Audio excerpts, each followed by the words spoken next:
সময় কত বিচিত্র হয়।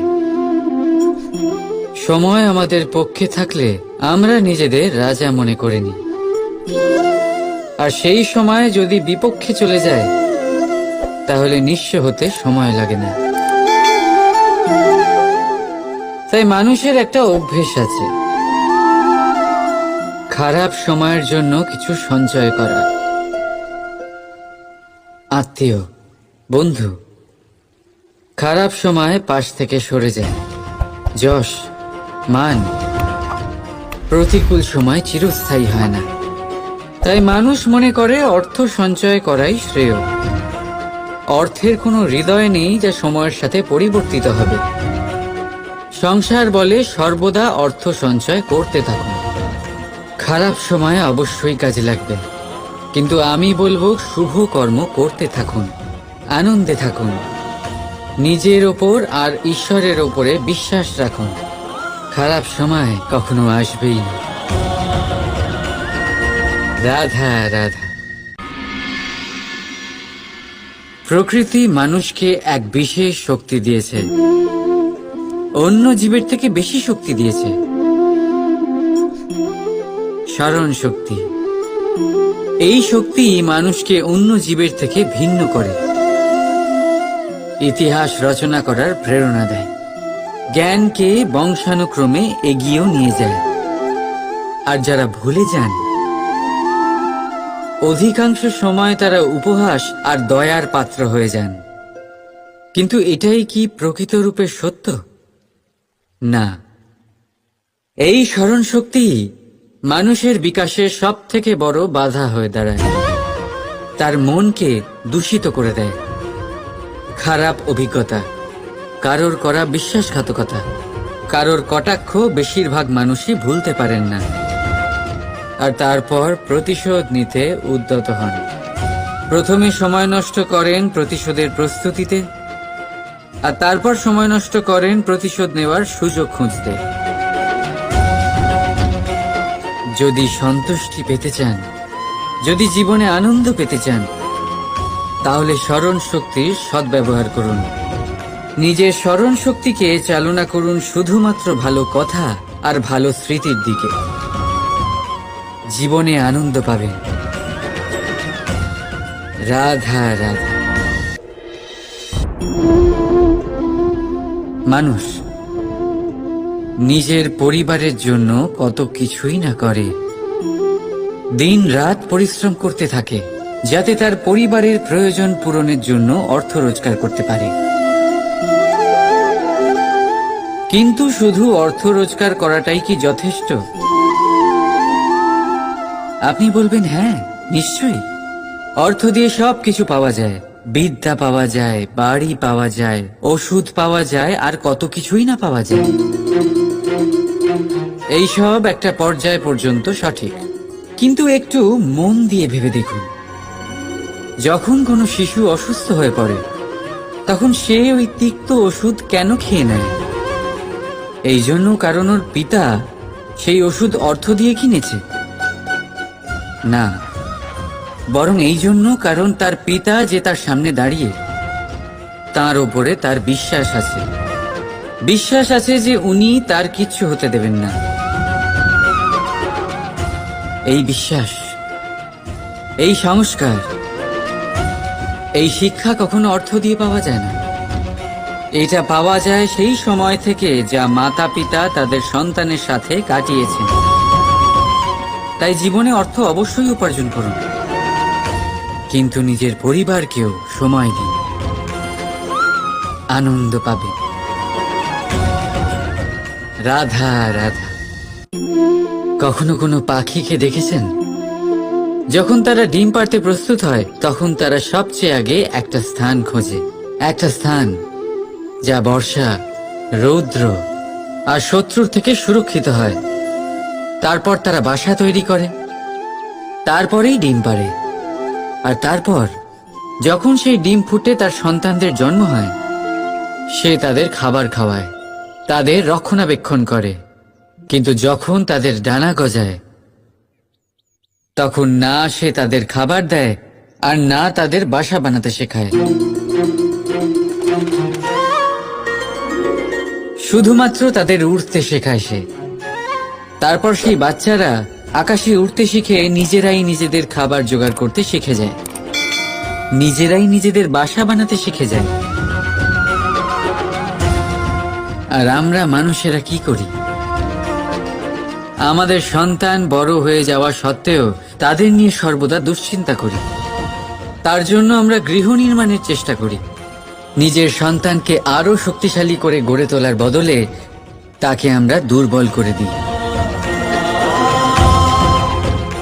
জীবনে সেটাই করুন যা একটা পাখি করে। নিজের সন্তানকে আকাশে ওড়ার শিক্ষা দিন, সংস্কার দিন, আর একটা নির্দিষ্ট সময়ের পরে তাকে নিজের আকাশ নির্ধারণ করতে মুক্ত করে দিন। রাধা রাধা।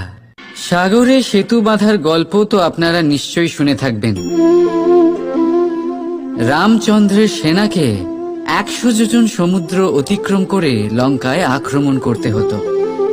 সেতুকার নল আর নীল সেতু বাঁধার উপায় বের করল, কিন্তু প্রশ্ন ছিল সেতু বাঁধা কি করে হবে? সমুদ্র অত্যন্ত গভীর। কত পাথর দেওয়া হলে এই বিশাল সমুদ্র অতিক্রম করা সম্ভব হবে? তখন এক উপায় নির্ধারিত হলো। পাথরের ওপর লেখা হলো রামের নাম। আর যখন সেই পাথরগুলোকে সাগরে ফেলা হলো, সেগুলো ভাসতে লাগলো। এবারে কেউ বলবেন এটা রামচন্দ্রের নামের মহিমা, কেউ বলবেন এটা নারায়ণের কোনো জাদু। কিন্তু না, এটা রামচন্দ্রের সেই গুণ, ওনার ব্যক্তিত্বের সেই মহান দিক যা ওনার প্রতিনিধিত্ব করেছে। তাই সেই পাথরও সাগরে ভেসে ওঠে।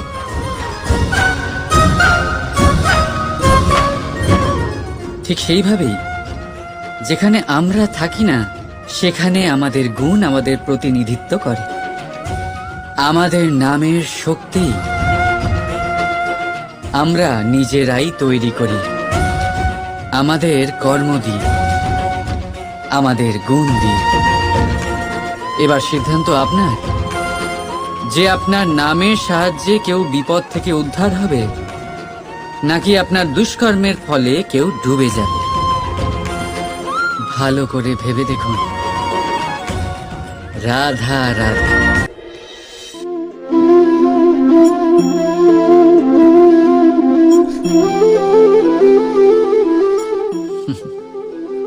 এবারে আপনারা ভাবছেন যে আমি এত একাগ্রতার সাথে এই পিঁপড়েকে কেন দেখছি।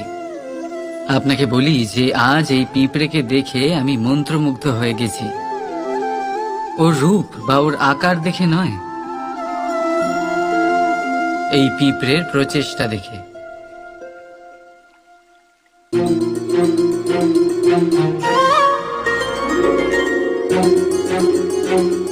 আপনি জানেন, অজস্র পরিশ্রমের পরেই পিঁপড়ে তার নিজের একটা ছোট বাড়ি বানাতে পারে, যা অন্য প্রাণীদের জন্য অত্যন্ত সহজ ব্যাপার। তাই পিঁপড়ের জন্য তার জীবনের সবচেয়ে বড় ঘটনা, সবচেয়ে বড় সাফল্য তার। ভবিষ্যতে এই পিঁপড়ে থাকুক বা না থাকুক, তাদের বানানো বাড়ি বহু বছর অবধি টিকে থাকে। জীবনে সাফল্যের সাথেও ঠিক এমনটাই ঘটে। আপনি একদিনে সাফল্য লাভ করতে পারবেন না, কিন্তু যদি আপনি প্রতিদিন চেষ্টা করতে থাকেন, তবে একদিন আপনি অবশ্যই সাফল্য লাভ করবেন। মনে রাখবেন, ভাগ্যের দ্বার তাদের জন্য উন্মুক্ত হয় না যারা হার মেনে নেয়। ভাগ্য তার দ্বার তাদের জন্যই খোলে যারা বসে না থেকে প্রয়াস করে সেই দরজার কড়া নাড়াতে। তাই প্রয়াস করতে থাকুন। সাফল্য অবশ্যই একদিন না একদিন আপনার কাছে আসবেই। রাধা রাধা। এই তালাটা দেখতে পাচ্ছেন আপনি? এই তালাকে ভেঙেও খুলে দেওয়া যায়, আবার ভালোবেসেও খুলে দেওয়া যায়। অর্থাৎ এই তালাটা আপনি এই চাবির দ্বারাও খুলে দিতে পারেন, এই হাতুড়ি দিয়েও খুলে দিতে পারেন, কিন্তু এই খোলাতে তফাৎ আছে। যদি তালা খোলার জন্য আপনি সেটা ভেঙে ফেলেন, তাহলে তা পরের বার আর কাজে লাগবে না। কিন্তু যদি এটা আপনি চাবির দ্বারা খোলেন, তাহলে তা চিরকাল কাজে লাগবে। আমাদের জীবনে সম্পর্কগুলো কিছুটা এরকমই হয়। আমাদের জীবনের আনন্দরূপী ধন রক্ষা করে এই সম্পর্ক, কিন্তু ভালোবেসে। যদি ক্রোধের দ্বারা এই সম্পর্ক রক্ষা করা হয়, তাহলে পরে তা কোনো কাজে আসে না। তাই সম্পর্ক সবসময় প্রেমের চাবি দিয়ে খুলুন, কারণ প্রতিবার নতুন তালা আপনি ব্যবহার করতেই পারেন, নতুন সম্পর্ক গড়তে পারবেন না। রাধা রাধা। জীবন কি? এই জীবন আমরা জন্ম নিই, বড় হয়ে উঠি, আমাদের মা বাবা আমাদের পালন করেন, তারপর তাদের অর্থ দিয়ে আমাদের বাল্যকাল কাটে, আমরা আরো বড় হই, বিবাহ বন্ধনে আবদ্ধ হই, আমাদেরও সন্তান হয়, আমরা তাদের পালন করি, তারপর আমরা বৃদ্ধ হই, আর একদিন এই সংসার ছেড়ে আমরা সকলে চলে যাই। এটাই কি জীবন? আপনার মনে এই প্রশ্ন হয়তো অনেকবার জেগেছে, তাই না? এবার একটু জলের যাত্রাপথ লক্ষ্য করুন। সাগর থেকে বাষ্প হয়ে ওঠে এই জল, মেঘ হয়ে ঝরে পড়ে সে, তারপর নদী হয়ে আবার সাগরে মিলিয়ে যায়। কিন্তু কখনো এই প্রশ্ন করে না যে তার জীবন কি, তার উদ্দেশ্য কি। প্রতিটা মুহূর্ত বাঁচে সে, আর অন্যদের যতখানি সম্ভব সাহায্য করে। যখন সাগরে থাকে, তখন অসংখ্য জীবকে জীবন দান করে। যখন সাগর থেকে বাষ্প হয়ে মেঘ হয়ে যায়, তখন চাষিদের মনে এই আশা জাগায় যে ফসল আবার ফলবে। যখন বর্ষা হয়ে ঝরে পড়ে, তখন এই শুকনো তৃষ্ণার্ত ধরিত্রীর তৃষ্ণা মেটায়। আর যখন নদীতে থাকে, তখন তার পাড়ে নানান গাছপালার জন্ম দেয়।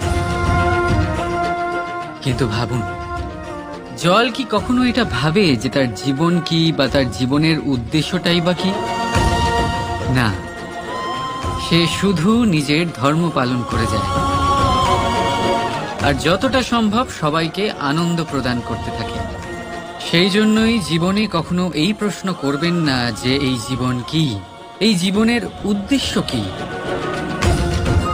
শুধু এই জীবন বাঁচুন, আর যতটা সম্ভব সবাইকে আনন্দ প্রদান করুন। মন প্রসন্ন হয়ে বলবে রাধা রাধা। কখনো বৃষ্টির জন্য হওয়া কাদার মধ্যে দিয়ে আপনি নিজের বাড়ি ফিরেছেন? পাদুকা পরার জন্য আপনি ওই কাদা থেকে অবশ্যই বেঁচে যান, কিন্তু সেই পাদুকা থেকে আগত নোংরা কাদার ছিটে আপনার বস্ত্রকে ময়লা করেই দেয়। কিন্তু তাও সেই ছিটের জন্য আপনার বস্ত্র ময়লা হয়ে যাবে, সেই জন্য আপনি পাদুকা পরা ছেড়ে দেন না। ঠিক সেইভাবেই জীবনে এমন কিছু মানুষও আসেন যারা পাদুকার মতো হন, যারা আপনাকে কাদার থেকে বাঁচিয়ে নেন, কিন্তু বস্ত্ররূপী আপনার মনের উপরে আশঙ্কার দাগ ছেড়ে যান। এইসব মানুষের জন্য নিজের মন ছোট করার কোনো প্রয়োজন নেই। প্রয়োজন আছে শুধু এটা ভাবার যে আপনি নিজের পা কাদার থেকে বাঁচাবেন, নাকি আপনার বস্ত্র। জীবনে গম্ভীর হওয়া ভালো কথা, কিন্তু সমস্ত বিষয় যদি গম্ভীরভাবে ভাবতে থাকেন, তাহলে জীবনের আনন্দটাই শেষ হয়ে যাবে। এই সংসার অস্থায়ী, এখানে এমন কিছুই নেই যা চিরকাল জীবিত থাকবে। তাই যতক্ষণ এই জীবন আছে, সন্তুষ্টি আর আনন্দ নিয়ে বাঁচুন। নিজের ওপর আগত কাদার ছিটের দিকে মন দেবেন না, শুধু আনন্দ বিতরণ করুন। মন প্রসন্ন হয়ে বলবে রাধা রাধা। পরীক্ষা এমন এক ব্যবস্থা যেখানে আমাকে, আপনাকে, সকলকে কখনো না কখনো অংশগ্রহণ করতেই হয়। মনে করুন নিজের বাল্যকাল। আপনি পরীক্ষা দিতে বসেছেন। তাদের মধ্যে কিছু বালক এমন হয় যারা সারা বছর পরিশ্রম করে, পড়াশোনা করে, মন দিয়ে পরীক্ষা দেয়। কিন্তু কিছু বালক এমন হয় যারা নিজের আশেপাশে বসে থাকা বালকদের নকল করে আর পরীক্ষায় কৃতকার্যও হয়ে যায়। খুব খারাপ লাগে এটা ভেবে যে কেউ বিনা পরিশ্রমে পরীক্ষায় কৃতকার্য কি করে হতে পারে। কিন্তু মনে রাখবেন, যারা নকল করেন তারা পরীক্ষায় কৃতকার্য অবশ্যই হয়ে যান, কিন্তু সফল নয়। কারণ আমরা এক বিশেষ কথা ভুলে যাই যে প্রত্যেক মানুষের ব্যক্তিত্ব আলাদা হয়। আপনি অন্যদের নকল করে নিজের জীবন অতিবাহিত করতেই পারেন, কিন্তু যদি নিজের জীবনে সাফল্য লাভ করতে হয়, যদি নিজের জীবনে আনন্দ পেতে হয়, তাহলে মনে রাখবেন নিজের প্রশ্নগুলোর উত্তর জীবনে নিজেকেই খুঁজে বের করতে হবে। রাধা রাধা। বিপদ, বিপদের কথা শুনলে আমরা সবাই সচেতন হয়ে যাই। এই সংসারে এরকম কোনো প্রাণী নেই যে বিপদে পড়েনি, যে বিপদে ঘিরে থাকেনি। এবার কেউ কেউ বিপদের মুখোমুখি হয়ে বিজয় লাভ করেছে, কেউ কেউ তা পারেনি। কিন্তু বেশিরভাগ লোকেই বিপদের এই সময় কেটে যাওয়ার পরে বিপদের বিষয়ে ভুলে যায়, আর এটাই তার সব থেকে বড় ভুল হয়। বিপদের সাথে জড়িত এই তিনটি কথা সব সময় মনে রাখবেন। প্রথম, যারা আপনাকে বিপদে ফেলেছে তাদের কখনো ভুলবেন না, আর ভবিষ্যতে সব সময় তাদের থেকে সাবধানে থাকবেন। দ্বিতীয়, যারা বিপদের সময় আপনাকে ছেড়ে চলে গেছিল তারা আপনার বন্ধু নয়, তারা পরজীবী, আর কখনো ভবিষ্যতে তাদের থেকে কোনো আশা রাখবেন না। আর তৃতীয়, যারা আপনার বিপদের সময় আপনার পাশে থেকেছে, আপনার মনোবল বাড়িয়েছে, তারা আপনার সত্যিকারের বন্ধু, তাদের কোথাও যেতে দেবেন না। তাহলে বিপদের সাথে জড়িত এই তিনটি কথা যদি আপনি মনে রাখেন, তাহলে বিপদ ভুলেও কখনো আপনার জীবনে আর আসবে না। রাধা রাধা। সূর্য এই সংসারে সব থেকে বেশি তেজস্বী, এই সূর্য সব থেকে বেশি উজ্জ্বল, সব থেকে বেশি শক্তিশালী। কিন্তু আপনি কি কখনো সূর্যোদয় দেখেছেন? এই শক্তিশালী সূর্য কিভাবে উদয় হয়? লাল রঙের আভার সাথে, সৌম্যতার সাথে, শান্তির সাথে উদয় হয়। কখনো সূর্যাস্ত দেখেছেন? সেই লাল রঙের আভা, সেই সৌম্যতা, সেই একই শান্তি। আর এটাই একজন মহান ব্যক্তিত্বের গুণ। যখন জীবনে উত্থান ঘটে তখনও অহংকার করেন না, সৌম্যতা বজায় রাখেন। আবার যখন জীবনে ক্ষতি হয় তখনও সৌম্যতা বজায় রাখেন। যদি আপনিও চান সূর্যের মতো আপনি সম্মান পাবেন, তাহলে সূর্যের মতন হন। যখন জীবনে আনন্দ আসে, কুশল আসে, তখন সীমা লঙ্ঘন করবেন না। যখন জীবনে দুঃখ আসে, কষ্ট আসে, বিনাশের পথে অগ্রসর হবেন না। সৌম্য থাকুন, শান্ত থাকুন, সূর্যের মতো চকচক করতে থাকুন। কারণ সব মুহূর্তের মতোই এটাও একটা মুহূর্ত। তাতে আপনি আনন্দ লাভ করুন বা পান দুঃখ, এই মুহূর্ত অবশ্যই চলে যাবে। রাধা রাধা।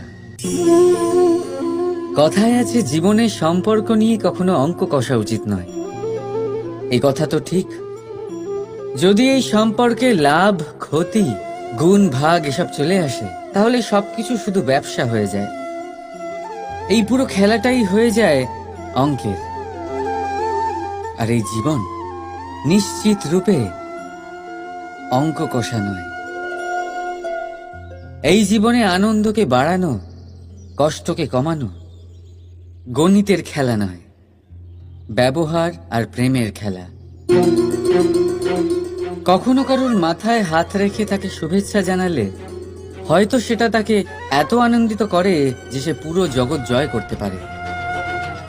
কখনো আপনার মুখ থেকে যখন কারোর জন্য কটু কথা বেরোয়, আর হয়তো সেটা তাকে এত কষ্ট দিয়ে দেয় যে সে এই জগতে কিছুই করতে পারে না। জীবনে কখনো সম্পর্কের মধ্যে গণিতকে আনবেন না, কখনো না। না লাভ ক্ষতি, না গুণ ভাগ। মনে রাখবেন, এই সংসারে এমন কোনো সমীকরণ নেই যেটার সমাধান নেই, শুধু তা খুঁজতে একটু সময় লাগে। রাধা রাধা। ব্যক্তি কখন সফল হয়, কখন অসফল, কখন ক্ষতি হয়, কখন লাভ, কখন জয় হয়, কখন পরাজয়, এসব কিসের উপরে নির্ভরশীল? বেশিরভাগ লোকেই বলবেন পরিস্থিতির ওপর, আর সেটা ঠিকও। যদি বাইরে বর্ষার পরিবেশ থাকে তবে সেখানে বস্ত্র কিভাবে শুকোতে পারে? যদি ঝড়ের পরিবেশ থাকে তাহলে নৌকা কিভাবে পার করানো যেতে পারে? কিন্তু যদি আমি আপনাকে আসল সত্যি বলি, তাহলে অসফলতার কারণ পরিস্থিতি নয়, সেই পরিস্থিতিকে স্বীকার করে নেওয়া। প্রত্যেকের জীবনে এরকম সময় অবশ্যই আসে যখন আমরা চাইলেও পরিস্থিতিকে পাল্টাতে পারি না। পরিস্থিতিকে পাল্টানো অসম্ভব হয়ে ওঠে।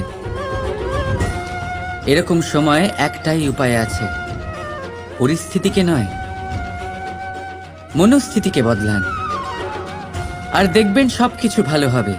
কারণ এই মনস্থিতি আপনার জীবনের সব থেকে বড় সম্বল, সব থেকে বড় সাথী।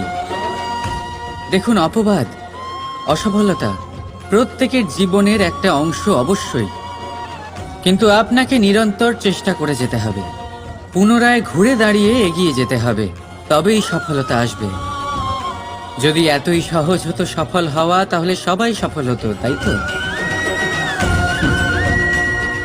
রাধা রাধা। আসুন আজকে আমরা কথা বলি ভাষার বিষয়ে। এই ভাষা কত অদ্ভুত এক শক্তি, কিন্তু কখনো কখনো আমরা এই তর্কে লিপ্ত হয়ে যাই যে কোন ভাষা সর্বশ্রেষ্ঠ। কখনো কখনো এই সমস্যায় আটকে পড়ি যখন সামনের জনের ভাষা ভিন্ন আর আমাদের ভিন্ন, না আমরা তার কথা বুঝতে পারি, না সে আমাদের। আচ্ছা ঠিক আছে, কিন্তু কেউ আমাকে এটার মানে স্পষ্ট করে বোঝান। সূর্যমুখী, সূর্যের কিরণের কোন ভাষা সে বুঝতে পারে যে সূর্য ওঠার সাথে সাথে সেও ফুটে ওঠে? চকর, চকরের কাছে এমন কোন ইন্দ্রিয় আছে যে সে চাঁদের শীতলতা অনুভব করতে পারে? গরু এমন কোন সঙ্গীত শিখেছে যে আমার বাঁশির সুর শুনে তারা নিজেই চলে আসে?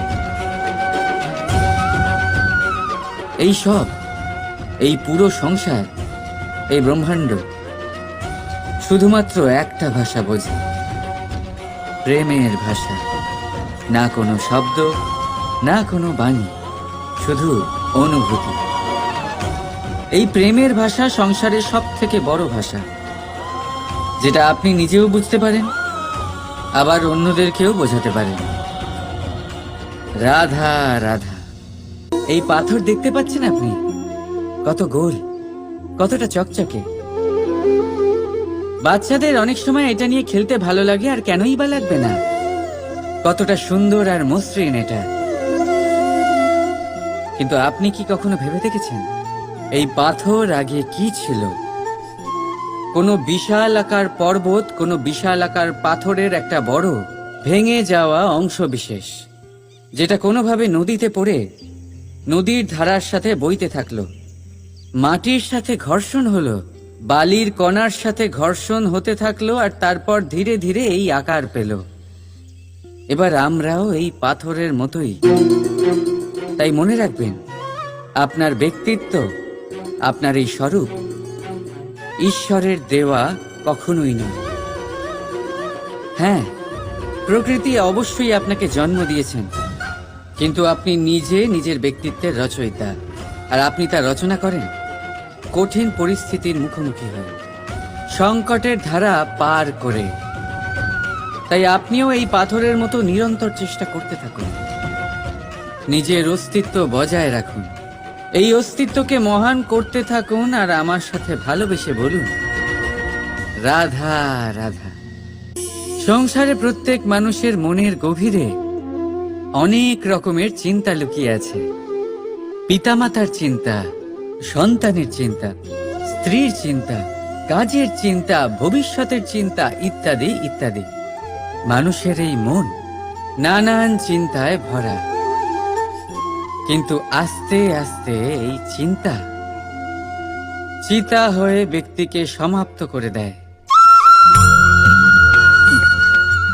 আপনাদের একটা কথা মনে করিয়ে দিই, যে কথা আপনারা আগে থেকেই জানেন। কি অদ্ভুত ব্যাপার, তাই না? আপনি এই সংসারে আসার আগেও এই সংসার ছিল, আপনি যখন এই সংসার থেকে যাবেন তারপরেও এই সংসার থাকবে। অর্থাৎ আপনার আসার আগে এবং আপনার যাওয়ার পর যে সময়, সেটা আপনার হাতে নেই। তাহলে আপনার হাতে কি আছে? আপনার হাতে আছে সেই সময় যেটা আপনি এখন কাটাচ্ছেন, সেই সময় যখন আপনি আমার কথা শুনছেন, সেই সময় যখন আমি আপনার সাথে কথা বলছি। শুধু এটাই আপনার হাতে আছে। এবার এটাকে নিয়ে আপনি কি করবেন? চিন্তা করে নষ্ট করবেন? আমি তো এটাই বলবো যে আপনার পর্যবেক্ষণ করা উচিত। পর্যবেক্ষণ করুন যে এই সময়ের সদ্ব্যবহার আপনি কিভাবে করবেন, কিভাবে আরো বেশি মহান কাজ করবেন, ভালো কাজ করবেন, কিভাবে সকলের সাথে আনন্দ ভাগ করবেন। তাই মনে রাখবেন যে চিন্তা চিতা অবধি নিয়ে যায়, আর পর্যবেক্ষণ মনকে একাগ্র করে তোলে। রাধা রাধা। জীবনে অনেক সময় আমরা এটা দেখে থাকি যে আগামী প্রজন্ম সেই কাজটি করে যেটা তার পূর্ববর্তী প্রজন্ম করে গেছেন। একটা উদাহরণ দিই।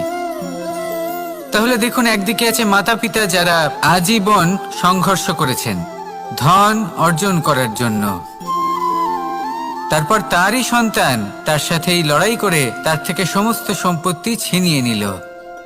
তারপরে যত সময় অতিবাহিত হয়, সেই সন্তানের সাথেও সেই একই ক্রিয়া ঘটতে থাকে। তার সন্তান তার সমস্ত সম্পত্তি ছিনিয়ে নেয়। তাহলে এমন কি সঞ্চয় করবেন যা পরবর্তী প্রজন্মকে দিয়ে যেতে পারেন, সেই বিষয়ে ভাবুন। ভেবে দেখুন, এই যে ধন সঞ্চয় আপনি করছেন, এর আসলে লাভ কি? অবশ্যই আবশ্যক, কিন্তু এটাই কি শুধু সবথেকে গুরুত্বপূর্ণ বিষয়, যেখানে আপনি জানেন যে আপনি এই সম্পত্তি ভোগ করতে পারবেন না, কারণ এই সমস্ত সম্পত্তি আপনাকে পরবর্তী প্রজন্মের হাতে সঁপে দিতে হবে। তাহলে ধন সঞ্চয় করুন, কিন্তু এমন একটা সম্পত্তি কেন সঞ্চয় করা উচিত নয় যার উপভোগও আপনি করতে পারবেন, পরবর্তী প্রজন্মকেও দিয়ে যেতে পারবেন, আর মতভেদও হবে না। এমন সম্পত্তি আছে, আর এই সম্পত্তি হলো প্রেম। যদি আপনার মনে কোনো কিছু সঞ্চয় করার বাসনা জেগে ওঠে, তাহলে প্রেম সঞ্চয় করুন। সেটা পরবর্তী প্রজন্মও পাবে এবং সেই প্রজন্ম ভবিষ্যতে ভালোবাসা ছড়াতে থাকবে। আর তখন এই মন সুপ্রসন্ন হয়ে বলবে, রাধা রাধা। মানুষ ভাবেন যে ধন অর্জন করা হলো অত্যন্ত গুরুত্বপূর্ণ। তিনি আজীবন ধন অর্জন করতে থাকেন, ধন অর্জন করার চেষ্টা করতে থাকেন। সে যাই হয়ে যাক না কেন, পরিশ্রম করতে থাকেন। স্বাস্থ্যের দিকে নজর দেন না, না উচিত সময় খাবার খান, না উচিত সময় ঘুমোতে যান, না পর্যাপ্ত সময় পর্যন্ত ঘুমন, কিছুই না। ধন অর্জন করতেই থাকেন, করতেই থাকেন। আর কিছু সময় পরে যখন তিনি অসংখ্য ধন লাভ করে ফেলেন, তখন তার সাথে ওনার শরীরে অনেক রোগ বাসা বাঁধে।